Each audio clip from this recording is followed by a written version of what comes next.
its editor said in regards to the point of a journal, quote, "To chart a life, to pique a memory, to confirm inner life, and perhaps to dispel the doubt that one exists at all," end quote.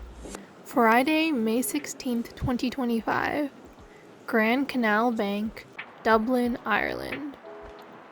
Haha, narrowly escaped seagull poop. Now the seagulls are fighting, pulling at each other's necks with their beaks. Jesus Christ. I feel like I'm intruding. I can't help but wish I spoke seagull. Their long screeches sound like the screams of human babies.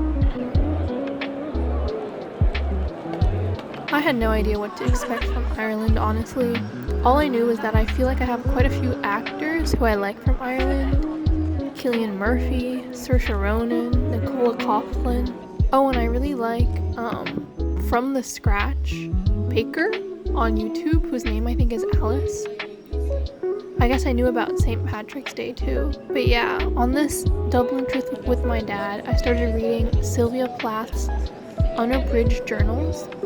And I'd just like to say that her ratings online, or her reviews online, are so harsh. Like, one reviewer calling her evil and doomed from the start is actually crazy.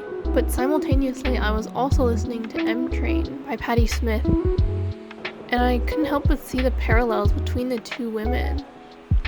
I mean, they were both pretty listless and in their own heads, as most young people are.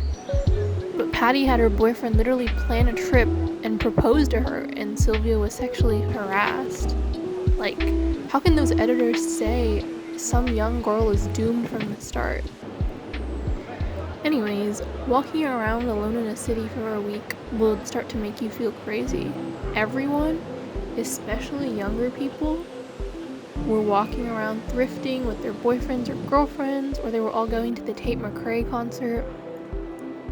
And then there were all the corporate workers there for the same conference my dad was there for. And you could tell by their frankly lifeless eyes and powder blue button-ups. Yes, corporate life probably sucks the life out of you, but you do make quite a lot of money if you rise high, so perhaps it's worth it. Dublin might be my favorite city I've ever been in, I think. Dublin and Philly, I think, are tied in number one for me. I think for me to have to make a decision, I'd have to live in both places for an extended amount of time. But they both have good public transportation, friendly people, actually a real nightlife scene. Shit isn't super expensive. There's nature / a river / a harbor, and like most cities, they're both pretty diverse. Dublin definitely felt a lot safer than Philly, but I think I just now live with the assumption that America by default is always a little less safe than every other developed country.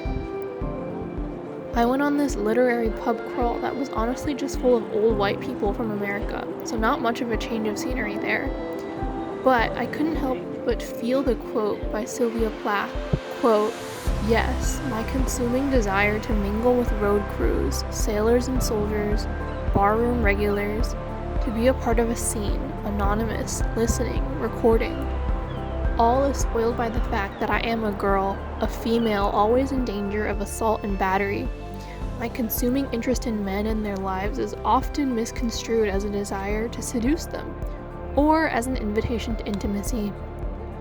Yet, God, I want to talk to everybody I can, as deeply as I can. I want to be able to sleep in an open field, travel west, to walk freely at night."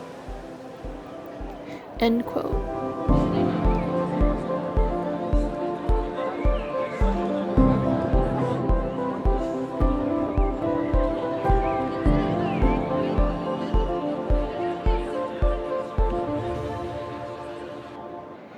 I was definitely feeling eyes on me as I was walking around pubs, which is great but also sucky because I want to become friends with people and not fucking be hit on.